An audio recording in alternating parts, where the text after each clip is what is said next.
I bought a kiddie pool from Target to use for my dogs this summer. Actually, I bought two because they come in multiple colors. I grabbed the teal green and the light blue, and they have an embossed pattern on the inside, so they add a little bit of texture to the content that I'm creating. They're really easy to use because you don't have to do anything to set it up other than add water, and because they're lightweight, I'm going to be able to dry them off and stack them up under my porch when I'm not using them. These are made of plastic, but they're a bit of a softer plastic, so while they retain their shape, if your dog is going to be jumping and chasing after their toys, it does have a little bit of give. The pool is 45 inches wide and it's 7.9 inches tall, meaning most dogs are going to easily be able to reach into it. Everybody but Ember from my crew has the ability to reach in and get their toys, have a little drink. Ember's a little nervous because she's tiny, but she has tried. The pool is a round shape, meaning Lucy has the ability to jump in and play, while Gemma has to go around the outside if she wants to reach one of the toys in the middle, while still avoiding keeping her feet from getting wet. If taken care of, these pools can last a really long time, and you'll be able to use it summer after summer if you're properly taking care of it. But the beauty is that they're cheap enough that if they do get damaged or you don't want to hang on to them, you can very easily replace them the next year if that's something that you want to do.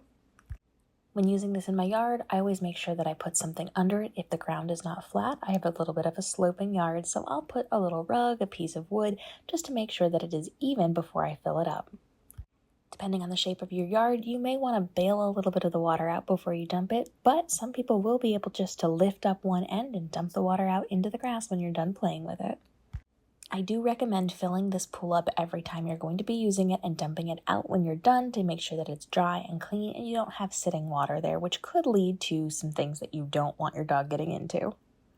Bonus points: if you fill your kiddie pool with a hose that's been sitting out in the sun, the water inside of the hose will be warm. So by the time you're done filling it up, the warm water will be in the pool and some of that colder water will be coming too to make it the perfect temperature for your pup to play in. But always check before you allow your dogs in. While there are lots of color options, I like ones that stand out against the green and really pick up the sky. So blues and teals are typically the colors I go for when picking my kiddie pools. This is also going to help your toys to stand out if you pick brightly colored water toys or rubber toys for your dogs to play with. Overall, the Target pool gets a 10 out of 10 for us because it is strong plastic, but it has a little bit of flexibility. It's easy to dry, it's easy to clean, it's easy to fill up, and it's going to be really great for storing over the winter so that I can use this again next year. I will link this down below so that you can grab your own too, and at this time of year, they're usually on sale, so you can probably get it for way less than I bought it for just a little bit ago. Let us know what other types of summer activity toys we should test out for you here on the channel to see if it's going to be a good fit for your dogs and for mine.